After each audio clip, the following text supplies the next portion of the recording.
Hi everyone.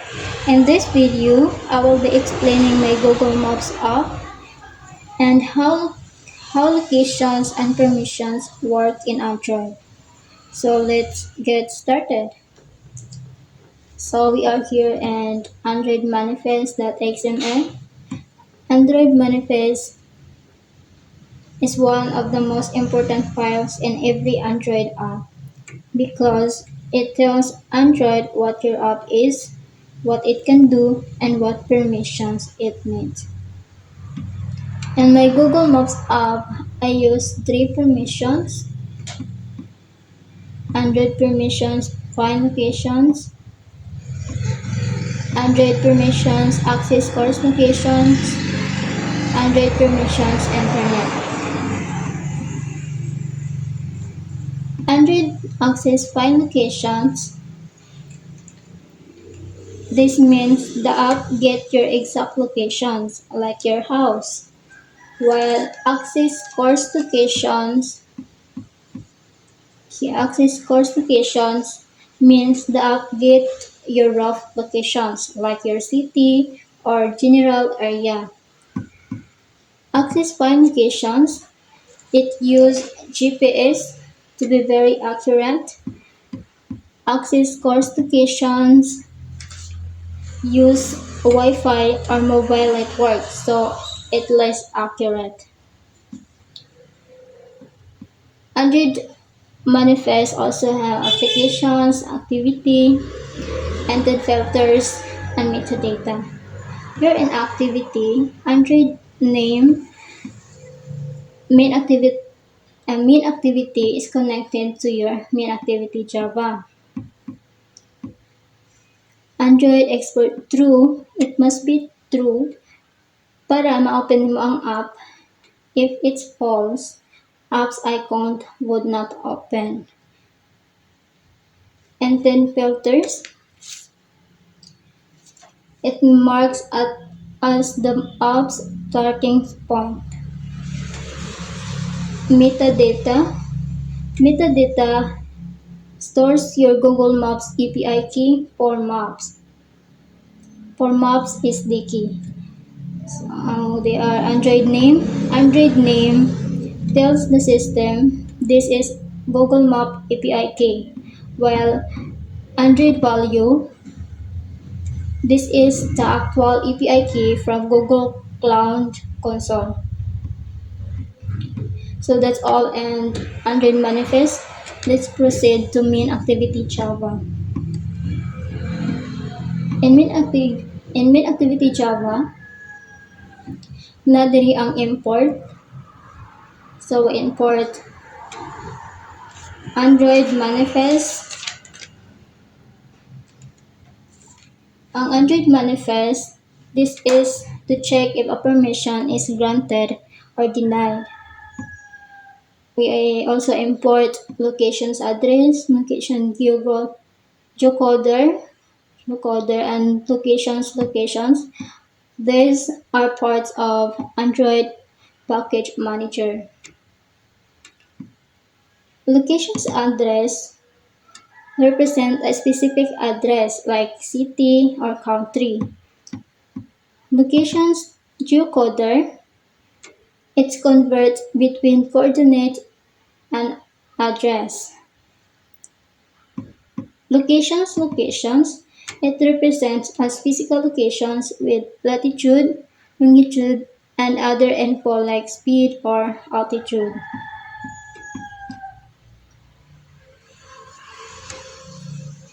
We also import edit text, button, text view, and toast. These are these are the UI components. These are part of OS bundle. UI these four components is connected to your Java code, to your XML layout views. Import combat activity, import activity combat, and we also import Google Android location, use locations provider client. Fuse locations provider client. This is a tool in Android that helps your app find the user locations. It is a smart and efficient way to get the user locations in Android apps. It works by combining the GPS, Wi-Fi, and mobile network.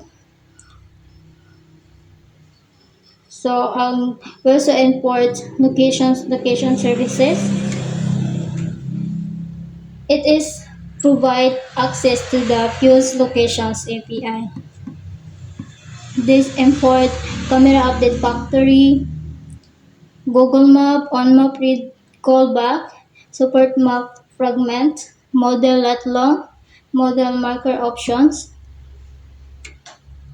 These are all from Google Maps SDK.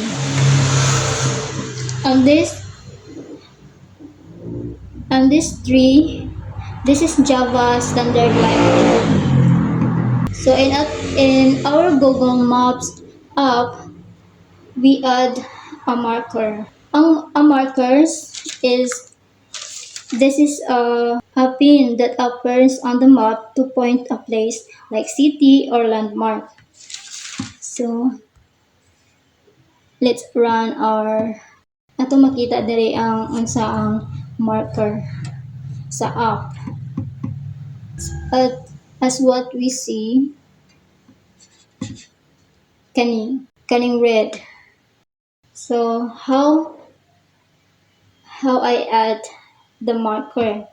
So first, I create a lat long kani nga line. Mana ang unang create. It tells the map where to place the marker. Then I use this code. Wait lang. I use this code to add the marker.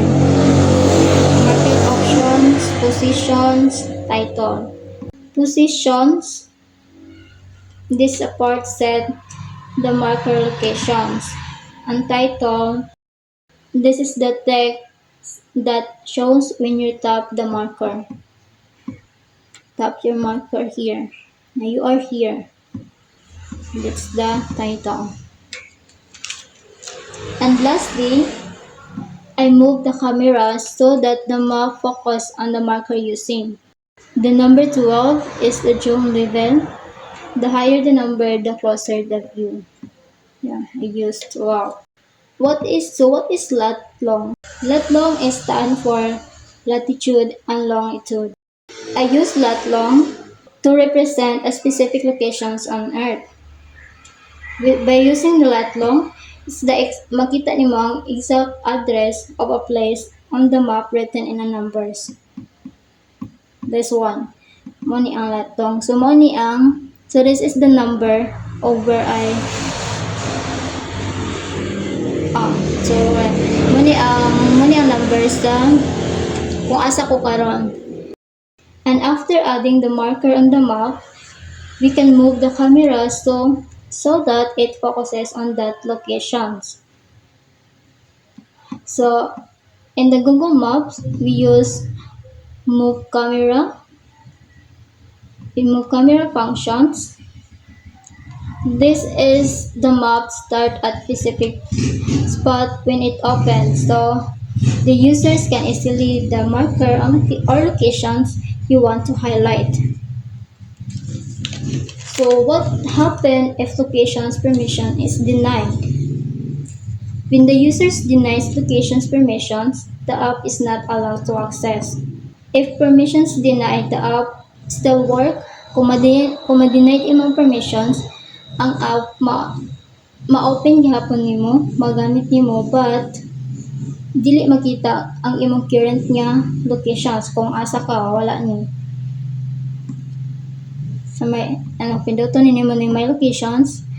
If na-denied imong permissions, dili ni siya magamit.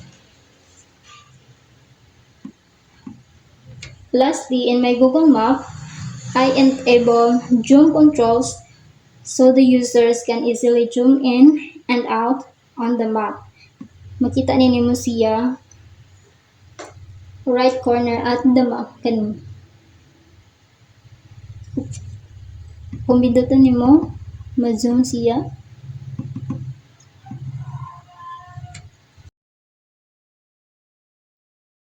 the end of my explanations for the Google Maps app. With overall of this activity helped me understand how Android apps can combine Google Maps and location services to create a useful app. Thank you for watching. That's all.